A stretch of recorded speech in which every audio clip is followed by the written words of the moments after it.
Boa noite a todos, queridas irmãs, queridos irmãos. Vamos nos preparando, então, para esse momento de difusão e divulgação doutrinária, mantendo os nossos pensamentos elevados, agradecidos que somos ao Pai pelo dom da vida, por toda a criação, ao Mestre Jesus, rota segura para as nossas atitudes, para a nossa vida, aos benfeitores espirituais, em especial o nosso patrono, Bezerra de Menezes, e a corrente espiritual desta instituição, que nos ampara, nos orienta em todas as tarefas. Agradecidos que somos por mais esse momento, e que tenhamos as mentes e os corações abertos ao aprendizado desta noite. Gratos somos e que permaneçamos na luz e na paz do Mestre amigo Jesus. Bem, queridos irmãos, meu nome é Léa e eu sou uma trabalhadora voluntária desta casa. Nos coube na noite de hoje conversarmos um pouco sobre a questão da verdade que está lá no livro Renovando Atitudes, do Francisco do Espírito Santo Neto, e que reporta o capítulo 2º de O Evangelho segundo o Espiritismo, no item 1. O capítulo 2º, o título é Meu Reino Não É Deste Mundo. E aqui na introdução relata, que Pilatos, tendo entrado de novo no palácio e feito vir Jesus à sua presença, perguntou-lhe: És o rei dos judeus? E Jesus respondeu-lhe: Meu reino não é deste mundo. Se o meu reino fosse deste mundo, a minha gente houvera combatido para impedir que eu caísse nas mãos dos judeus. Mas o meu reino ainda não é aqui. Então, o que Jesus quis nos dizer com essa questão do meu reino não é deste mundo? Nós sabemos que os judeus esperavam por uma liderança política e que os tirasse do jugo dos romanos. E esperavam alguém nos moldes da autoridade terrena, com todo aquele poder e com toda aquela magnitude que a materialidade pode trazer. No entanto, Jesus nasce na simplicidade, transita com os valores reais e morais para o nosso ensinamento, e não é bem compreendido, porque a liderança aguardada era desse mundo terreno. E nesse esclarecimento, Jesus alerta que o reino dele não é desse mundo, porque a circunstância e o ensinamento era o moral, a moral do Cristo. Então, lá na introdução de O Evangelho segundo o Espiritismo, explica que toda a questão do Novo Testamento, enfim, do relato daquele período das atividades de Jesus na Terra, tem 5 eixos de esclarecimento e de notícias. Os atos comuns da vida do Cristo, ou seja, quem eram seus pais, onde nasceu, ele teve, não teve irmãos, os seus milagres, as suas predições, as palavras que deram origem aos dogmas da Igreja tradicional e a moral do Cristo. Para nós, espíritas, é esse último aspecto que nos diz respeito e que nos interessa para o nosso aprendizado e para a nossa evolução. Porque não nos detemos se Jesus teve ou não teve irmãos, na virgindade ou não de Maria, e respeitamos todas essas convicções, todas essas correntes, os seus milagres, as suas predições, os atos comuns da sua vida, mas o que é importante para nós? O ensino moral.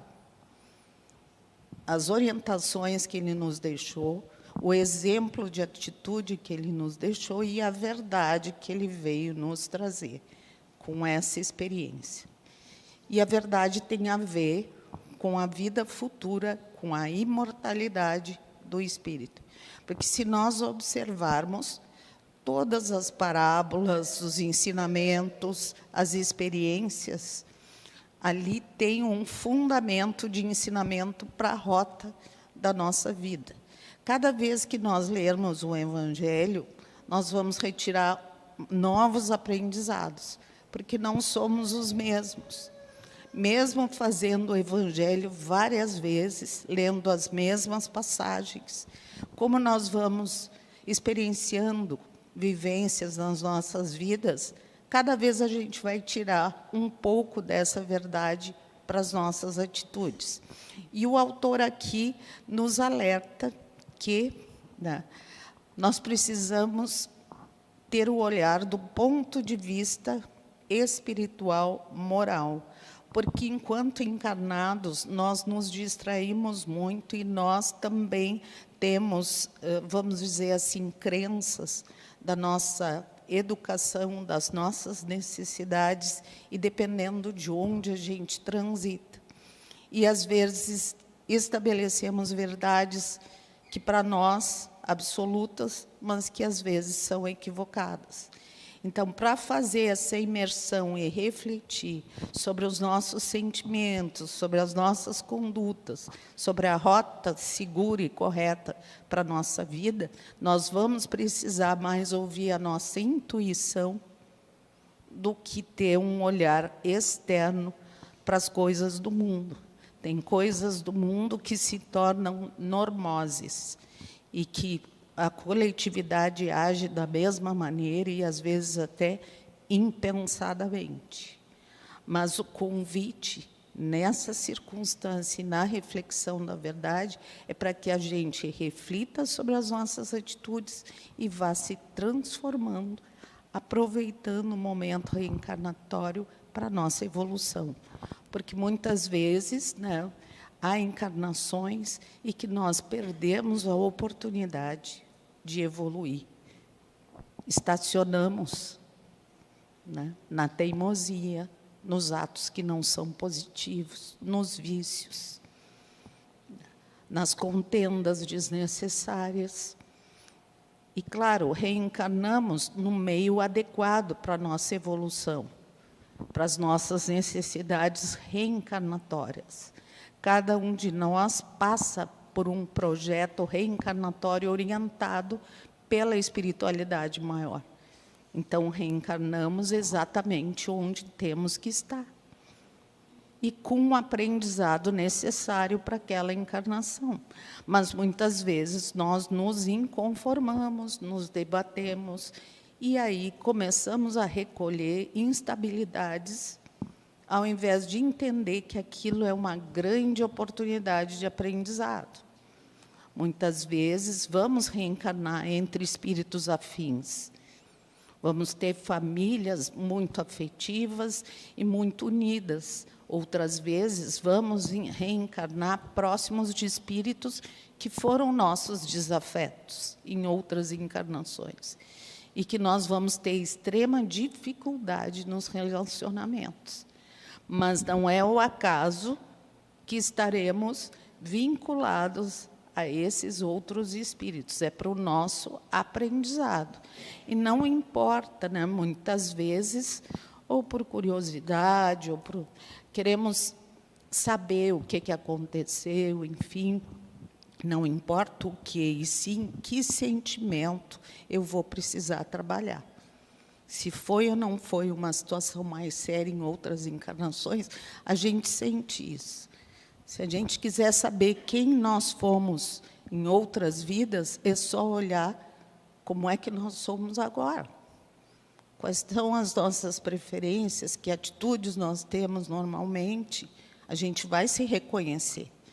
Então, é importante que, nesse autoconhecimento, nós trabalhemos também um juízo crítico, né? Uma reflexão em relação às nossas atitudes. E o autor ele traz o exemplo, né, de Adão e Eva, né? Que Adão culpa Eva pela tentação, Eva culpa a serpente, cada um se isenta, né, das suas atitudes, colocando, projetando no outro. Mas, claro que tem sempre a nossa responsabilidade. Então, é isso que ele, ao mencionar, né, olharmos a verdade, é a verdade da imortalidade e do que nós estamos fazendo e aproveitando ou não esse nosso momento reencarnatório. Temos, assim, uma vantagem quando nos permitimos esses momentos de espiritualidade, né? Quantas pessoas não se dão essa oportunidade, seja em qual, né, segmento religioso for, onde a pessoa se sinta bem, né? Kardec nos alerta que o Espiritismo é para aqueles cuja fé não está bastando. Para aquele que a sua fé está atendida em determinada religião, em determinado credo, e a pessoa está bem, se sentindo bem, feliz e que atende às suas necessidades, está perfeito.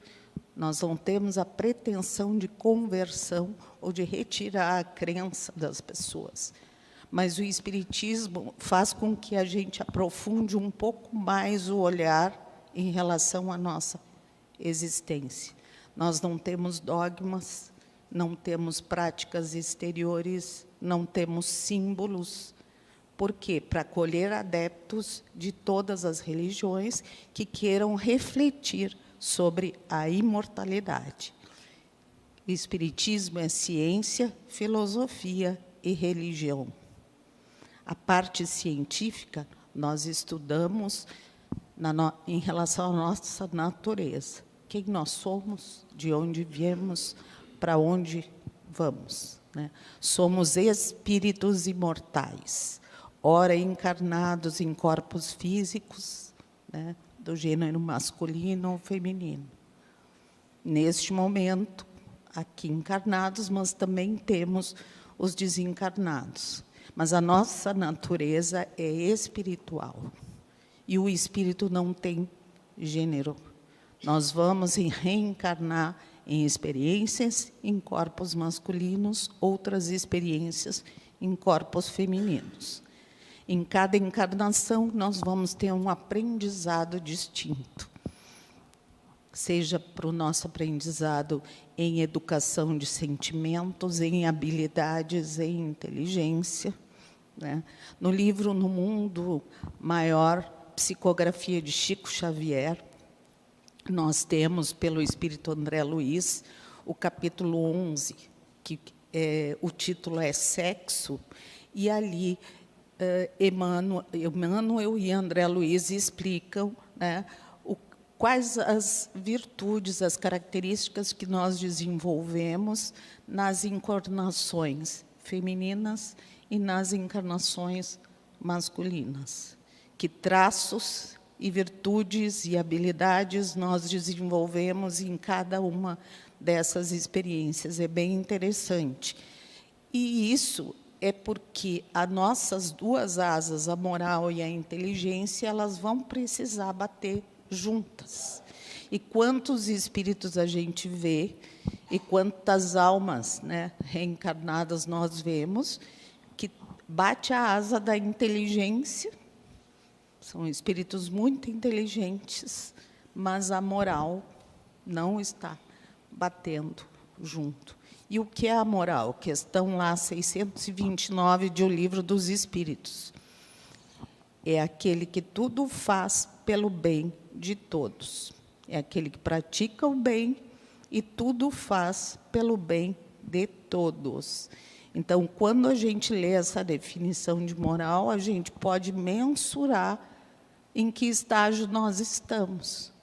Porque muitas vezes a gente consegue, felizmente, já fazer o bem para muitas pessoas, mas nem sempre a gente consegue agir pelo bem de todos. Muitas vezes nós elegemos o nosso próximo, né? Jesus nos convida a amar a Deus sobre todas as coisas e o próximo como a si mesmo. Mas é o próximo, não tem distinção. mas nós, pela nossa inferioridade, ainda amamos alguns próximos. Então, Jesus tinha essa capacidade de amor incondicional, independente de quem. Nós ainda temos que construir isso dentro de nós.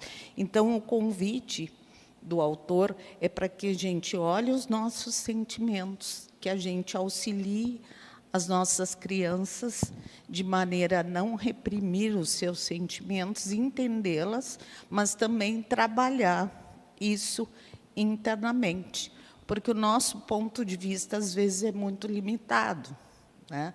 Como ele diz ali, para nós, aparentemente, a Terra não está se movendo. No entanto, ela está girando e nós não nos damos conta, aparentemente, transitando no dia a dia, né? Assim como algumas estrelas que já não existem mais, mas cuja luminosidade nós ainda enxergamos. Porque, por exemplo, a constelação do Cocheiro, que é onde está aquele complexo de Capela, né? Que tem o livro A Caminho da Luz, do Emmanuel, e Os Exilados de Capela, que fala da migração de espíritos daquele orbe, porque Capela é um sol, e há planetas em torno daquele sol, como aqui no Sistema Solar temos vários planetas. E esses espíritos que migraram para encarnações na Terra, Emmanuel nos esclarece, né, em A Caminho da Luz, eles vieram como que degradados por não acompanhar aquela evolução daquele orbe. Tiveram que vir reencarnar num planeta mais primitivo. A Terra, nesse momento, está passando por esse processo de regeneração.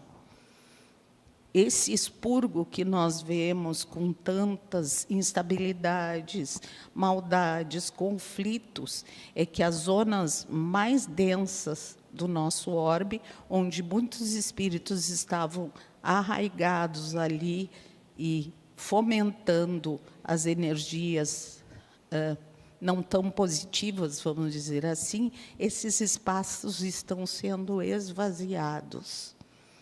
E o que acontece? Esses espíritos vêm reencarnando nas últimas oportunidades de estarem aqui. E aí exteriorizam toda essa circunstância e, muitas vezes, a maldade aflorando, porque ainda são almas muito imperfeitas. Nesse processo, e isso é largamente explicado, Divaldo, enfim, nos seus livros, né, e mais vivo do que nunca, porque deixa aí toda uma obra, todo um acervo de palestras e esclarecimentos, nos explica esse processo de transformação e por que a gente tem a sensação que está tudo tão instável. E está mesmo, porque é aquele processo que, para mudar, precisa vir à tona todo aquele sentimento que não é positivo. Alguns espíritos já não estão reencarnando mais aqui, já não está sendo mais permitido, porque eles não, vibracionalmente, não estão acompanhando a mudança que o nosso orbe está realizando. Assim aconteceu com Capela e seus orbes. Pleiades, né, grupos de espíritos numerosos reencarnaram na Terra, com diferentes, vamos dizer assim, metas de transformação. Os egípcios vieram para impulsionar o conhecimento e receberam, né, Moisés entre eles, justamente para trabalhar a figura do Deus único. A formação de Moisés foi entre os faraós, povo Ixo, e ali os sacerdotes da lei ensinavam para poucos a ideia de um Deus único e imaterial. Ali, Moisés faz toda a sua formação e cria a base da lei de justiça, né? Lei de justiça, amor e caridade. Ali, nos 10 mandamentos, Moisés nos traz o resumo da lei de justiça. A seguir, nós temos, né, Jesus, lei de amor, o amor incondicional, a verdade da nossa imortalidade, o Evangelho e o roteiro para a nossa transformação. E o Espiritismo, que não é uma pessoa, o nosso codificador mesmo diz que é a doutrina dos Espíritos. São os Espíritos que nos trouxeram todos esses ensinamentos. E o Consolador prometido, né? Caridade. O fora da caridade não há salvação. Então, lei de justiça, amor e caridade. Mas eu estava falando dos exilados, né, de Capela, e que são os egípcios, os judeus, que justamente o grande desafio é a segmentação, o sentimento de casta, né, o isolacionismo, os arianos, que migraram, né, principalmente reencarnaram no norte da Europa e, obviamente, já estamos todos espalhados pelo orbe, miscigenados, e os hindus, que também, pelo sistema de castas e diferenciação de classes, não conseguiram avançar a ponto de continuar reencarnando naqueles orbes. E migraram, está lá em A Caminho da Luz, Emmanuel nos esclarece, assim, com detalhes, a migração desses grupos de espíritos. E agora estamos aqui, povoando a Terra. Quem são os povos originários do nosso orbe? Os negros e os orientais. São as raças originárias da Terra. As outras raças migraram nessa grande migração espiritual desses espíritos que vieram nos ajudar a evoluir em inteligência, mas trabalhar a sua moral. Então, em resumo, volta à questão do ensinamento da verdade, do entendimento que somos seres imortais, de que não temos, ninguém tem supremacia em relação uns aos outros, a não ser a hierarquia moral, né, dos espíritos. Está lá na escala espírita, no livro dos espíritos. As ordens, as categorias de espíritos. Nós somos ainda de terceira ordem, porque ainda com muitas imperfeições, ainda tendo um longo processo de evolução pela frente. Mas esse passo a passo, ele precisa ser, vamos dizer assim, assimilado para nós aproveitarmos as nossas oportunidades, mas também isso não pode se dar como algo... A evolução não dá saltos. Então, a gente também precisa aprender a se perdoar e saber que é um passo de cada vez, né? Porque nós não vamos conseguir evoluir, não é numa ou duas encarnações, né? Emmanuel, em 1940, ali, logo que saiu o Parnaso do Além-Túmulo, tem uma entrevista do Chico em que ele diz, que o Emmanuel esclarece, que o homem médio, àquela época, tinha em torno de 700 encarnações. Já teria vivido em torno de 700 encarnações. Então, a gente imagina o que tem ainda pela frente para chegar à categoria de primeira ordem, que é o que nós podemos alcançar, que são os espíritos puros. O exemplo, Jesus. A gente sabe que é um longo processo, porque nós vamos ter que evoluir em inteligência e em moral. E em inteligência, nós vamos ter que dominar todos os ramos do conhecimento. E aí entra toda aquela questão. E por que a gente reencarna e estuda tudo de novo? E reencarna e tem outras descobertas, outros aprendizados, outros aprofundamentos. O conhecimento não termina nunca. Porque realmente ainda é incipiente o nosso conhecimento, mas cada encarnação nós vamos agregando um aspecto e vamos aprendendo alguma coisa. E aí tem as ideias inatas.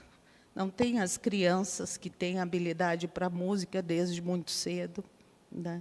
Ou alguém que tem muita facilidade num determinado ramo do conhecimento, inexplicável, às vezes não tem ninguém da família com aquela orientação, com aquele histórico, e a pessoa, é claro, é da nossa bagagem reencarnatória, são as experiências que nós já vivemos e que, dependendo da encarnação, ela aflora ou não. Às vezes, isso fica neutralizado, porque, na encarnação, nós precisamos aprender outros aspectos da vida. Nós vamos precisar nos deter num aprendizado de outro ramo do conhecimento. Então, se eu tiver uma atividade, mas eu não gosto das exatas, mas eu gosto de uma outra área do conhecimento. Mas aí o trabalho que me aparece, a oportunidade que me aparece, é justamente num ramo que eu não tenho muita afinidade, mas que eu sou obrigada a aprender para sobreviver. Só que aquilo vai agregar no meu conhecimento, porque um dia eu vou ter que dominar todos os ramos do conhecimento para o meu processo evolutivo. Então, é algo desafiador, não é para a gente gerar ansiedade nem se angustiar, mas é para nós todos aproveitarmos a nossa oportunidade reencarnatória para trabalhar os nossos sentimentos, para realizar coisas positivas e pela lei do trabalho, né? Está lá no Livro dos Espíritos. Trabalho é toda atividade útil, não importa se remunerado ou não, né? Não é isso que a lei do trabalho nos traz. Então, eu sendo útil, né, para a minha família, para a minha comunidade, para o contexto onde eu estou inserido, eu estou colaborando para a lei do trabalho. E, muitas vezes, né, enterramos os talentos. Né? Está lá na parábola dos talentos. Os nossos talentos, as nossas habilidades, elas precisam ser colocadas a serviço da nossa coletividade. E, muitas vezes, nós, seja por acomodação ou por preguiça, né? Então, assim, a evolução, né, meu reino não é deste mundo, a gente não vai desencarnar e ficar sentado numa nuvem em contemplação. Os espíritos superiores trabalham muito, ajudando outras almas, outros espíritos. O trabalho não para. Então, quanto antes a gente se der conta, né, que isso não é algo a ser almejado assim, a paz, mas é uma virtude ativa, é se colocar a serviço, é pensar no outro, é não pensar só no próprio bem-estar, é fazer o que é possível para a sua comunidade, para a sua família, por si mesmo, cuidar da sua saúde, porque também o corpo físico é um legado, nos é presenteado para que a gente também cuide dele e se preserve. E quando nós não nos orientamos adequadamente no cuidado com o nosso corpo físico, nós vamos gastando fluido vital e abreviando o nosso momento de desencarnação. E, muitas vezes, nós também podemos estender a encarnação conforme o merecimento ou necessidade. Mas, claro que tem o planejamento reencarnatório e as situações que nos levam, muitas vezes, a um desfecho necessário pelo período programado para nós retornarmos à pátria espiritual. Então, são aquelas questões como a gente vê, né? Aquele avião que explodiu e uma pessoa se salvou, né? Ele não sabe nem como. Então, são aquelas situações que, aparentemente inexplicáveis, planejamento reencarnatório. Toda situação que depende de uma ação humana, ela pode ou não acontecer. A fatalidade, ela não é decorrente, ela é relativa. Mas, quando nós temos no nosso planejamento reencarnatório, nos nossos, vamos dizer assim, na nossa ficha pretérita, alguns comprometimentos, quando nós estamos em situação que nos coloca ao alcance de algum evento dessa natureza, nós somos alcançados pela lei. Agora, nós podemos, à luz do bem e do trabalho no bem e da nossa transformação, ganhar méritos também para diminuir esse nosso débito e nos liberar de algumas situações mais difíceis. Mas vamos, então, que chegou o nosso horário, vamos fazer a nossa prece de encerramento e que nós tenhamos força, determinação, fé para a nossa mudança no dia a dia, para a nossa conscientização como seres espirituais, elevando o pensamento a Deus mais uma vez, ao Mestre Jesus, agradecidos que somos por esses momentos, que possamos aproveitar as bênçãos das boas energias que nos serão ofertadas através do passe e que retornemos aos nossos lares mais tranquilos, mais harmonizados do que quando aqui chegamos. Gratos somos, Mestre amigo Jesus, agora e sempre.